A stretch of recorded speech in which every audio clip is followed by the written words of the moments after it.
Our next speaker has spent the majority of her career as an engineer in the ed tech field. She's worked with startups as well as Google for education, and now she works as staff software engineer and tech lead at the New York Times. She is focused on observability, shared platforms, and building excellent teams by setting reliability vision and strategy. She helps the Times improve its observability footprint and cultivate a culture that builds with the most vulnerable employees in mind first. She believes in holding people accountable to be the best version of themselves and in buying them the occasional bubble tea. The title of her talk, Trauma-Informed Reliability Management. Please welcome to the stage, Lesley Cordero.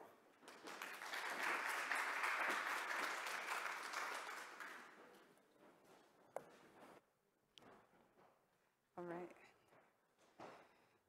Ooh, can you all hear me all right? All right, and all right, perfect. All right, hi everyone. Welcome to my talk on how to cultivate psychological safety in the context of site reliability management. So before I continue on, I'll begin by saying that while this talk is centered around reliability management, which we typically associate with DevOps or site reliability engineering, it's applicable to many other contexts, right? So we'll talk a lot about incident management, which put another way is crisis management, sustainable organizations, and leadership in general. And so just a little bit of background on me again. I'm currently a staff engineer and tech lead in the reliability engineering org at the New York Times. And within that, I focus on making systems observable across all of the Times. And over the course of my career, I've been on many engineering teams, and each of these was unique in its own special way. Each had its own unique way of doing things, its own unique set of problems. But in spite of the complexity that each of these teams had, two things always remained true. The first is that teams always perform better when they feel psychologically safe. I'm sure this isn't surprising, right? Psychological safety is something that we actually talk about now in tech, especially since the pandemic started. But what I really want to emphasize here is that psychological safety is even more important for reliability-focused teams because of the nature of its work. Every engineer has at least one story of a time where they took down production or deleted some database, right? And the reason that we remember those stories so vividly is because they were stressful at the time, right? Especially when those things happened when we were less senior. And so incident management is stressful. It's a vulnerable time for our systems, but it's also a vulnerable time for ourselves, right? We're more prone to mistakes during times of stress, and we fear the consequences of mistakes that often aren't our individual fault, whether that's personal consequences of a culture that lacks blamelessness or knowing the impact of that comes every time your application is down. And this is why reliability-focused teams need to be particularly thoughtful about building a psychologically safe environment. So I'll spend the rest of this talk reviewing the principles and practices that I've found to be effective for reliability-focused teams. But before I do that, I'm going to take a step back and talk about how I came to develop my style of leadership. So I mentioned briefly that I'm a staff engineer, and previous I was on the EdTech in Google for Education and other startups. And before that, I also did computational research focused on the education sector. I worked as an analyst in an education nonprofit, and I spent hundreds of hours of my spare time tutoring, teaching, and mentoring students. And so, in other words, I've been thinking about education my entire career. And one of the reasons for that is because I've always been obsessed with this idea that education should be a place where people are empowered to learn and become their best selves. And so many years ago, I encountered the idea of trauma-informed education, or trauma-informed teaching, which is basically a methodology that considers how trauma impacts learning and behavior in the classroom. And this approach resonated deeply as a woman of color in the United States, where we face the daily trauma of racist patriarchy, and as someone who's purposeful about working on teams that don't look like the cast of Silicon Valley. And so when I think about building psychologically safe teams, I come from an approach influenced by the principles of trauma-informed education. Now, trauma-informed education actually has 7 principles, but I'm going to focus on the 3 that influence my approach to building teams the most. And so first, we have that psychological safety is created by building trust, the respect, acceptance, and transparency. And what this means practically is that we can build trust by making the expectations of our teams and our culture clear, right? There's an uneasiness that comes with ambiguity, especially during times of crisis, and this uneasiness is distracting, right? It makes us vulnerable to mistakes that have social and technical consequences. And so we can strive for standard practices, right, while also making it clear that mistakes and failure are inevitable consequence of engineering and of being people. And simultaneously, right, we need to show respect for another by preparing for the fact that standard practices aren't always going to be sufficient for everyone's needs, and that we need to strike a healthy balance of standardization and flexibility to accommodate the diverse attributes of our teams and our systems. And so by driving this clarity, we can show both respect and acceptance required for building understanding and therefore trust. Secondly, the importance of empowerment, voice, and choice, right? We don't build trust within a team and then assume we have it forever, right? Trust needs to be maintained continuously and renewed every single day. And a winning strategy for that is continuously empowering folks to raise challenges and issues because they can trust that they'll actually be addressed and perhaps even feel empowered to address them themselves. And so we'll talk more about this later, but engineering is all about feedback loops. And so building feedback loops that incorporate the voices of the members of your team is going to be crucial to maintaining trust and empowering engineers. And lastly, we have inclusion. The psychological safety of everyone on the team needs to be a top priority. And harm and bias should never be tolerated, right? We build our culture with the most vulnerable people in mind first, because when we build for the most vulnerable people in mind, we're way more likely to build for everyone in mind. And so tech has historically been really ineffective at prioritizing the experiences of marginalized people and our most vulnerable selves. And so we must adopt our way of building culture and teams so that those of us who have been historically excluded are safe, supported, and embraced. So I focused on the importance of psychological safety and some of the principles behind that. But I mentioned that there are two things that always remain true. And the second is that chronic problems are the most common threat to psychological safety. And what I mean by this is that chronic problems threaten psychological safety by eating away at your team's ability to be resilient to change, and more importantly, failure. And so what do I actually mean when I say a chronic issue, right? It's somewhat ambiguous, and so we'll characterize it further next. So I define two main characteristics that distinguish chronic issues. The first is that these issues are repetitive or long-lasting, right? So think of a team or a community that you've been a part of, and if you've been on it long enough, right, you can probably pretty quickly identify some issues that you see come up over and over again. And the severity of these issues does vary widely, but each of these poses some risk to your culture, right? At worst, there are those services or tools that are breaking painfully often, so your on-call folks are constantly having to debug production issues. And at best, right, there are those flaky end-to-end tests that you keep ignoring because they pass on retry, but in the back of your mind, you know you should probably address them before they come back to bite you, right? And so the second is that these problems tend to be very difficult to solve. And this is usually part of why they became chronic in the first place. But this is also part of why they're so important to solve, because chronic issues are some of our biggest indicators of complexity and organizational dysfunction. And so reliability teams deal with chronic issues all the time, whether that's in the form of recurring monitors that frequently need to be actioned or other sources of toil. And so now let's tie these back to our principles from earlier. So how do these chronic issues impact our ability to hold true to our principles? And so starting with trust, acceptance, and transparency, when something is around for so long that we can depend on it to happen again, and especially when it's considered something that's a collective value, right, that means that value is being violated. And maybe it's on the more simpler side, like our org not meeting its definition of production-ready code, or maybe it's something more severe, right, like that person who keeps saying things that they shouldn't, despite the fact that we all care about diversity and inclusivity. And so these situations make people lose trust in your team's ability to hold true to their values and its ability to handle any kind of conflict. Secondly, chronic issues directly impact the team's sense of empowerment. When an issue is allowed to go on for so long, especially without any action, people are going to be left feeling unheard and like they're unable to do anything about the situation that they're in. And this kind of acquired hopelessness is never going to be healthy. And so there needs to be some source of flexibility, right, that enables teams to prioritize issues that they deem important to improving how they work, whether that's through feedback loops with important stakeholders or making time for teams to express some creative freedom. And so later in the talk, we'll talk about on-call shifts as being an outlet for that creative freedom. And lastly, chronic issues are also inclusion issues, because chronic issues are felt by the most vulnerable people first. And so this is often lost, so I'm going to repeat it in a slightly different form. The flaws of an organization are always felt by the most vulnerable employees first. And so I'll elaborate on this by talking about a personal example where I felt this in the context of work. And so I have a seizure disorder that sometimes is pretty disruptive to my life. And prior to the pandemic, right, work from home wasn't really as much of a thing. And sometimes it wasn't even allowed altogether. And even when my workplace was accommodating to my needs, it didn't save me from the feelings of exclusion I began to feel, right? In an environment where I was already being set apart from others because of who I am, it was just another way to make me feel like I didn't belong. And this is a pretty common experience for disabled people.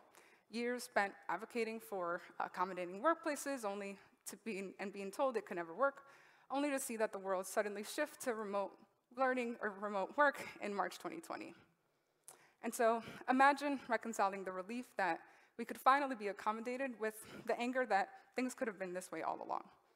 And so while we advocated for the benefits of remote work, which is just ultimately about the amount of flexibility it provides to serve our individual lives and needs, and the consequences of chronically ignoring the needs of disabled people was that a lot of companies and employees really struggled to transition to working remotely during a time where our lives were literally at stake, right? And so had we listened to our disabled coworkers long ago, we all could have been reaping the benefits of remote work for much longer than the last 3 years. And instead, not only did we lose the opportunity of what could have been all these years, we also lost people in the process. And so, think about that consequence for a second, right? People literally lost their lives because we didn't transition to remote quickly enough. And this is just one example of when everyone could have benefited from building our workplace with the most vulnerable employees in mind first. And there's a version of this type of issue that exists for every vulnerable or marginalized community. And so furthermore, bias is a chronic issue itself, right? Even the healthiest cultures have bias embedded in them. And so when I asked you to think about an example earlier, if you couldn't come up with one, then bias is the first one that you can start off with, because I guarantee that it's a problem for someone. And so how do we make how do we make sure that chronic issues don't kill our cultures, and where are these points of intervention?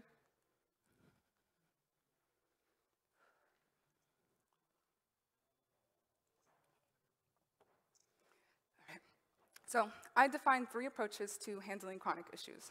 The first is preventative, the second is proactive, and the last, which is the one that we're going to want to avoid as much as possible, is reactive.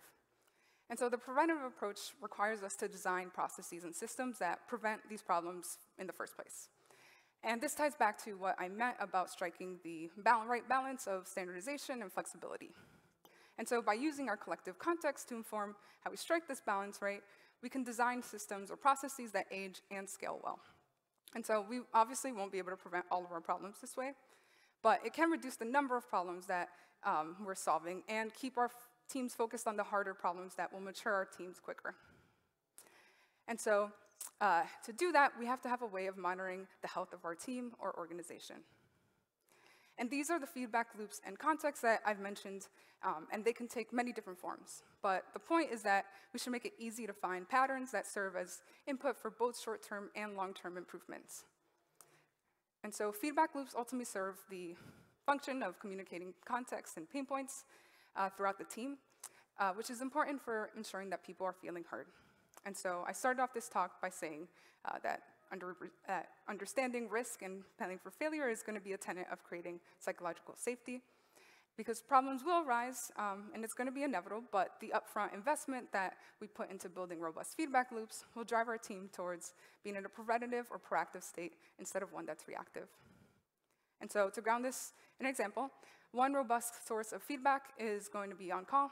So the experience of on-call is a great feedback loop for improving the way that our technology and our teams work, because we can learn something from every alert, every page, and every on-call task.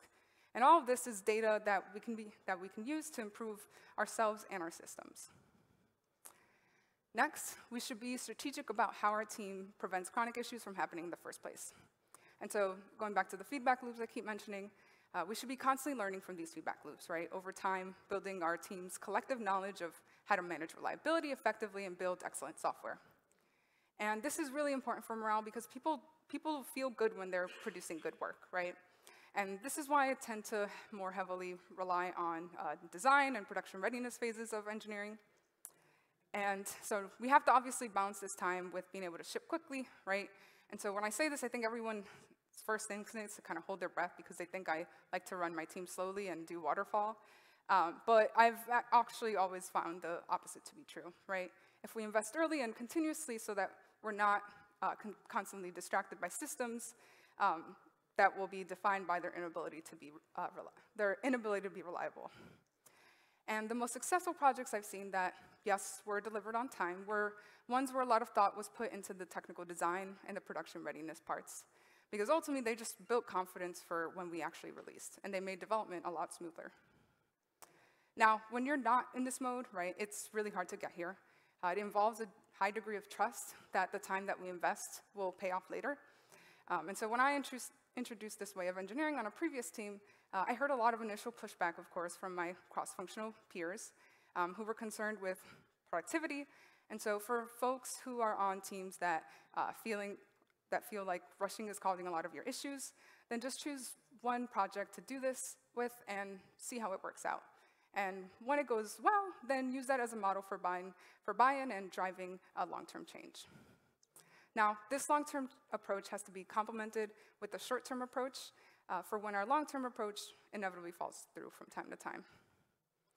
Which is why having a strategy for how we hold our teams accountable to itself is important.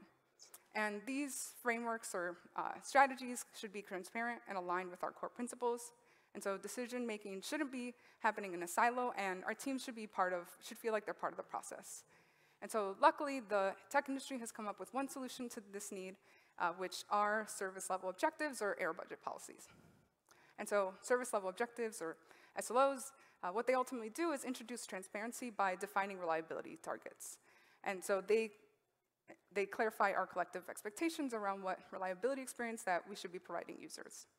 And so when we couple those with error budget policies, which define the measures that we take when we stop meeting the targets, SLOs can introduce an extra layer of accountability that makes our teams more resilient to failure. And so now we'll talk about on-call again, which is a very common source of pain. For the most part, most engineers don't really look forward to on-call, right? Incident management, like I said, is stressful, especially if the state of our on-call is best described as chaos. But that shouldn't be the case, right? And so if our engineers are dreading their on-call shifts, right, that means that it's just unhealthy, and that's something that we have to tune. And so incidents and on-call noise are not the only sources of pain for our on-call shifts, though.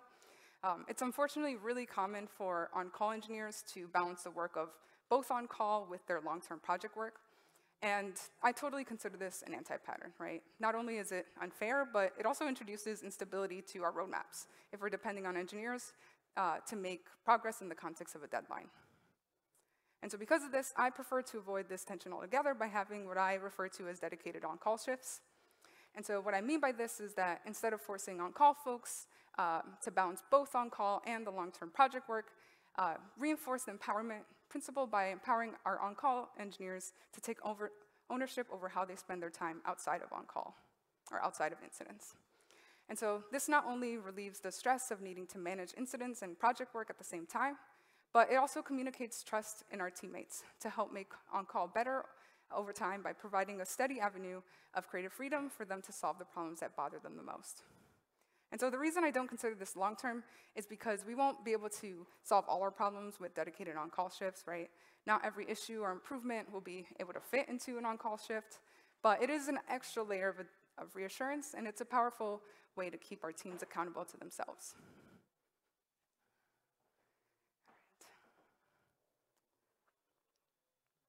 And so, lastly, it shouldn't be one leader holding a team accountable. By falling into that pattern, we're introducing a huge dependency on that leader. And much like a dependency introduces system vulnerabilities, so does the singular leader. And so at the very least, right, this is going to be your tech lead and your engineering manager. And for product engineering teams, it might also be the classic EM, TL, product manager, and designer. And even if our team or organization isn't large, right, we should still find ways to reduce our team's dependency on leaders.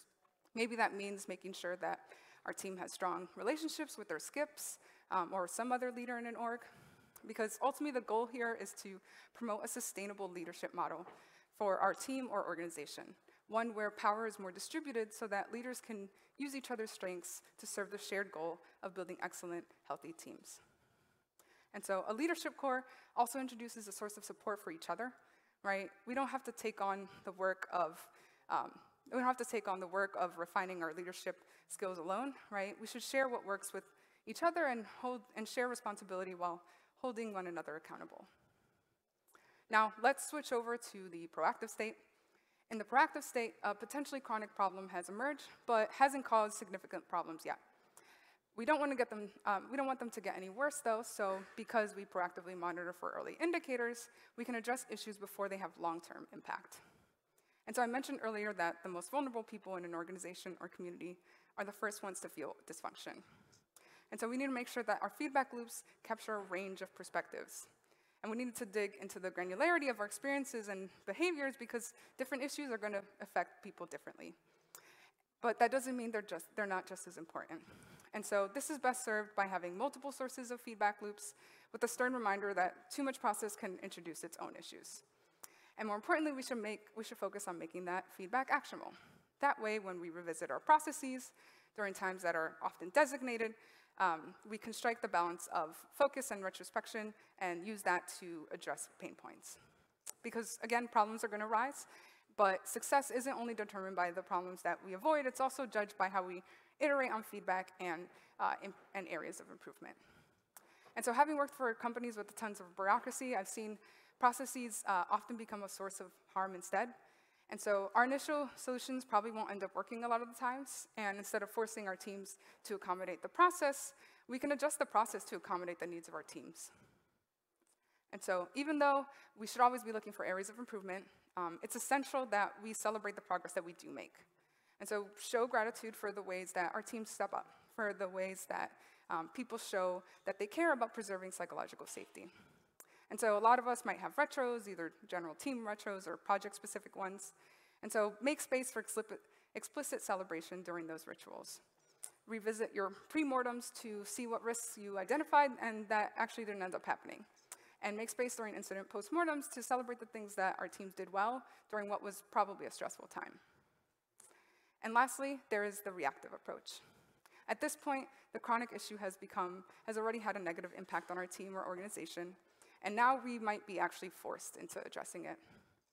And once we've reached the state that an issue has become a chronic one, it becomes a lot harder to solve, and it becomes a lot harder to restore our team's sense of safety. Because at this point, our team has probably lost faith in its leaders, the organization in general, and worst case scenario, even each other. Now, instead of taking this moment as a signal to make change happen, what we often see is organizations coming to rely on acts of heroism until people reach the point of burnout. And when I say heroism and burnout here, I'm not just referring to the type of burnout that we tend to focus on, like overworking. I'm also referring to the type of emotional burnout that happens when someone's in an environment that's unhealthy, whether that's something like constant underappreciation because we're too focused on the work, or something more severe like dealing with bias or harassment. And so it goes without saying, heroism and burnout are not effective strategies for organizational failures, because ultimately that's what we're asking of people when we're put in that situation, to make up for organizational failures by sacrificing their well-being. And so now we'll expand on some cultural and organizational consequences of heroism some more. And so heroes prevent true progress because they're band-aids to systemic issues. And they prevent progress by enabling us to put off the hard work of actually addressing those deeper organizational flaws. And so kind of like tech debt, it might be effective in the short term, but it's not an effective long-term strategy for building sustainable organizations. Eventually, we have to pay that tech debt back, right? And the way that we pay that back is usually in the form of burnout. And not only is this awful for the people who have to experience that, but it's also awful for our organizations. We all know how awful it is when an engineer leaves, right? We don't want to give them more reasons to leave. And if we're in a situation where our only choice is to engage in heroics, we should push back and say no if we're in the position to. And if we're not in that position, or are still forced to engage in heroics, take that as information for whether this is the type of environment you want to be a part of. Lastly, the impact of heroism isn't distributed equally. It looks very different depending on your personhood. For some, it's a point of celebration, and for others, it's merely an extension of what might already feel like a psychologically unsafe environment. So to make this concrete, for example, when people with more power present themselves as heroes in the workplace, they're often celebrated for it. But for others, right, it's often just an expansion of what already feels like unfair expectations. And so setting the precedent of heroism only means furthering the unfair expectations that are placed on marginalized folks. And so this is what people mean when they say that underrepresented people have to work twice as hard to get half the recognition, right? Who we choose to celebrate is a reflection of our bias, of our values and coded in our biases. And the privilege to choose to participate in heroics isn't one that's afforded to everyone. And the second part of this third consequence here is that heroism often leads to disproportionate power between teammates. And so earlier I said that leaders need to reduce the team's dependency on themselves, right? And this applies to everyone in a team or organization. And so heroism is dangerous because it redistributes power by putting people in a position where they have to depend on heroes. And this is why the part about having a strong leadership core is so important. Because when a team or organization is so dependent on one person, especially when that person is a leader or manager, it can start to feel like they're untouchable, like they're incapable of doing any kind of wrong or of being held accountable. And so what do we do once we get here? And so fortunately, I'm going to start by delivering some perhaps obvious but hard truths. And so when a team reaches this state, leaders are the ones responsible for the organizational failures that got them there. And so in site reliability engineering, we often talk about blameless postmortem culture as a wonderful tool, but it does not apply to leadership. In fact, a crucial part of blameless culture is that we shift towards identifying the systemic reasons that cause the problem. And so while blameless postmortem culture might agree that leaders are not at fault for these issues, blameless postmortem culture definitely agrees that leadership is responsible for them. And this is the thing that we see leaders struggle with more than anything else. It's really hard to reconcile the fact that most of the problems that you're going to have to solve aren't directly our fault, but that they are our responsibility. And that, ironically, as much as we don't want to cast blame and whatnot, it's when we ignore our responsibilities as leaders that things actually start to become our fault. And so, just another hard truth, sometimes you or your leadership core are those leaders, and the onus is on us to take responsibility. And sometimes what that responsibility looks like is holding whoever's leadership to us accountable in the ways that we have access to, but it's just as important that we recognize the role that we play in organizational failures. Because especially as the higher you get up in leadership, the more our flaws have the potential to scale across our organization. And so use whatever access you have to action on the responsibility. Sometimes we have to be strategic about when we use that privilege that comes with leadership, but generally speaking, most people tend to underestimate or underutilize that privilege in the context of leadership, but also in the context of the world generally. And so I've thrown the word responsibility around a lot, but given no direction on what that actually looks like. And so taking responsibility as a leader is wildly complex and contextual. But I think I can condense the approach into 3 steps. And so the first is to admit where we went wrong, right? Admit that we played a role in letting it get this way, whether our role was one that was direct or one of enablement. And so people will actually appreciate you a lot more for being vulnerable about where you went wrong, especially if we follow up with action. Because psychological safety is about feeling safe to make mistakes while trusting that you're in an environment that seeks to minimize psychological harm through accountability. And this is the core of what it means to be trauma-informed. It's not just about feeling safe that we as individuals can make mistakes, it's also about preserving safety in spite of the mistakes that inevitably are going to end up happening. Which is why the second step of taking responsibility is centering the folks impacted. And this is where we really need to practice empathy, right? Who was harmed in the process? Who had to step up as a hero or a leader because we didn't? And so at the very minimum, we should thank them and reward them and ask what they need to rebuild trust. And we might not always be able to provide what they need, and often it's too late to actually even rebuild that trust anyway. But at the very least, right, they deserve to have their experience honored through change and actions. And selfishly, their thoughts and words can serve as a reminder that the work of leadership isn't just about us. It's about the teams that we want to be mutually successful with. And lastly, there are the actual changes that you follow up with. That means revisiting the preventative and proactive measures that we have in place. And so we should ask ourselves, where did our processes fail to get us here? What cultural or organizational flaws contributed to the situation? And so tying back to what I just talked through the last slide, when centering those who were impacted, ask for their thoughts on these questions without placing the burden on them.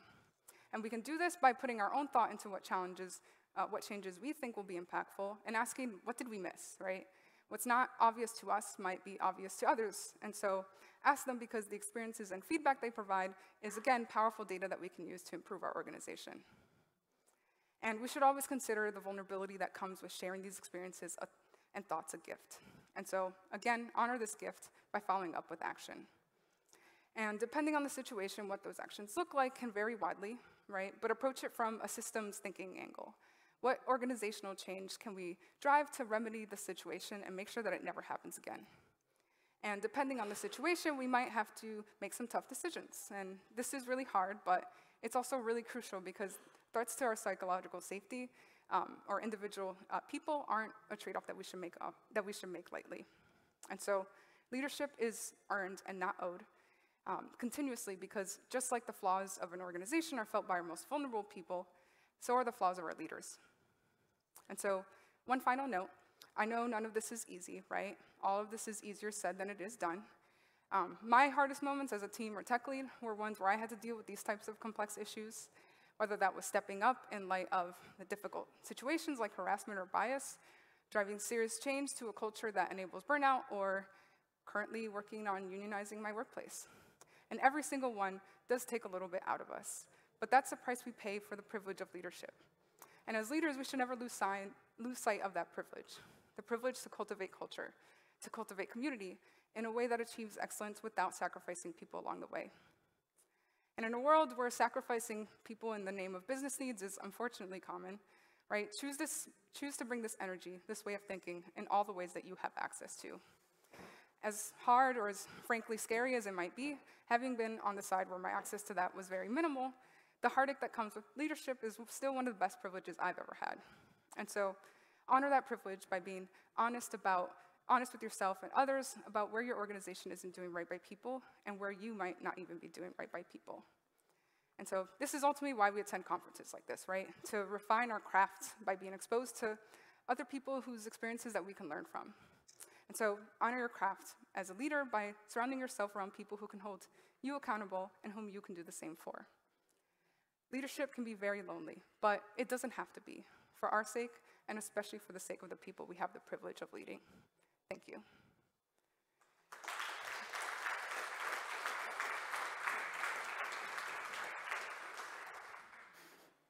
Thank you very much, Lesley, for your talk. Do you feel like answering a few questions? Sure. Okay, let's see what we got coming up here. And ladies and gentlemen, you have lots of time to put in your questions. I understand that you work for the New York Times. Does that mean that you live in New York as well? Yes. Yes. What can you tell us about living in New York? Is it all it's cracked up to be? Is it as exciting as we see it on TV? I mean, I'm biased. I was born and raised there. I went to college there. I've been working there as an adult pretty much exclusively. So your mileage might vary on the answer, but I mean, for me, I love it. I'm originally from Brooklyn and also lived in Manhattan. And I don't know, I love the fast-pacedness and the diversity and just the general energy. So, yeah. So, have you ever not lived in New York? Summer internships. Yeah, I don't know That's about it. Yeah. I lived a little bit in upstate New York, but New York State I've always pretty much lived in. And what do you think of our little city here in Budapest? Oh, it's gorgeous. Yeah. It's so gorgeous. Yeah. And such good food. Yeah. Good food. Yeah. Oh, glad to hear that. Yes. Yes. Don't hear that one every day, but that's good. I think maybe, I don't know, I did go out of my way to look for good food, but still, it was possible, so. Great. Glad you're having a good time here in Budapest. A couple of questions coming in. Our first one is, what are some green flags for you? Indicators of leadership awareness and effectiveness on this issue.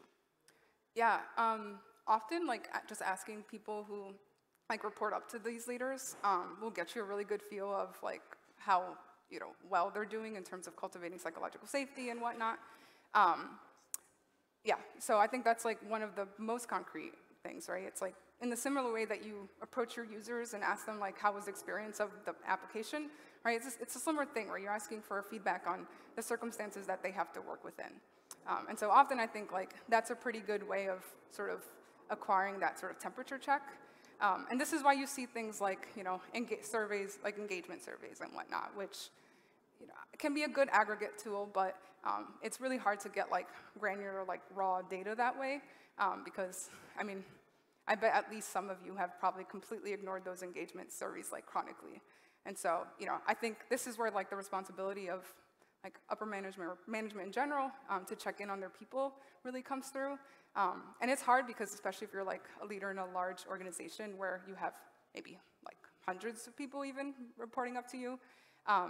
But there are scalable ways to do that, right? Like I've seen people who just have like group discussions that are smaller, but like will at least get you closer to like the perspective of folks who are actually operating under that system. So yeah, I'm happy to follow up on more on that, but I will keep on rambling. No problem, no problem. Our next one is from Roland. What are the most common psychological safety violations nowadays? Looking for some, to dish some dirt here, I think. Yeah, so on an individual level, I think like, bias and harm are always going to be a part of your organization no matter what. It's a tough pill to swallow, but like those are probably the most common things you'll see, right? Like ask any marginalized person in tech, and I promise you they'll have at least a few examples of bad experiences they've had. So I would say that's like a huge like common thing that comes up. More macro level, it's been a tough year for tech, especially like big tech. A lot of the layoffs and whatnot. I think those have been pretty like steep harm to psychological safety, whether it's within a company or like across the industry in general. So one of the things I've been thinking about is like how do we recover from that period? I don't know the answer. If you do, please let me know. But yeah, so I think that's another thing I think we have to reconcile. On top of that, right, I think the push to always be productive and whatnot is very easy to become a toxic like situation. So I think those are some of the ones that come up to me. Right. Okay, next question. The dynamics of exclusion, affected groups and how it all works, seem very different in different countries. What are tips for applying it outside the US? Oof, yeah, good question. That's probably the question that I will be the least competent to answer if I'm being completely honest. This is the first year I've really like traveled in Europe, and one thing I've learned is like race is very different here. Like, yeah, and I think, in the United States, especially with a lot of the movements that have been happening, right, I know for me, it's been really easy to like lose sight of the fact that like the way we think about race is not universal. So it's hard for me to give like actual concrete like things. And honestly, I kind of rather not because I don't want to give you false information. Like, so, I think at the very first, right, like the classic like problem solving, right, like define the problem. That means like figuring out like, what is the context of the country you're operating, this company that you're operating in, et cetera. So sorry I don't have a more satisfying answer, but I don't want to lie to you all either. I think that's a good one. Okay, I don't know what to make of that. I'm going to go to the next one. If it's not a safe environment, how do you pick up those message? I don't know, what do you make of that? Yeah, so the way I'm reading it is like, how do you detect whether things are bad? I mean, there's a lot of ways. I think some of the ones, so there's the more like qualitative versus the more quantitative, right? Like your on-call shift. I've always of the belief that your onboarding and your on-call shifts are like an excellent indicator of like the organization's like either lack or there's dysfunction or lack of dysfunction. So I think those are like excellent temperature checks, right? Like what is the new employee experience? And then also like on call, because again, it's like all the cultural issues that you see on a day-to-day are gonna just be exacerbated during on call because that's what happens when you're put in stress, right? Like the values that you have in your company will probably be most likely to be violated during times of stress. So I think paying attention to those two I think have been really helpful for me as a leader. And then the other thing, on the more qualitative side, I mentioned things like actually checking in on people that report up to you and things like engagement surveys and whatnot. And I think on a more maybe general level, which maybe this was what this person was referring to, is it's also like delivery, I think, is very tied to psychological safety too. Like, it really sucks when you're not like having impact. Like, that's actually really demoralizing. So if your organization or team isn't delivering often, right, that will either, it's hard to tell whether it's the cause or the like result, but either way, it's going to give you some idea that like things are not okay. Great, thank you so much. I have some gifts for you. The first one is a fancy tea. I'd like to give you that. And also we have a piece of art for you. Maybe you could hang it on the walls of the New York Times, right from Hungary. Oh, thank you. There's that one. I'll give that to you. Cool. Let's give a big hand for Lesley Cordero.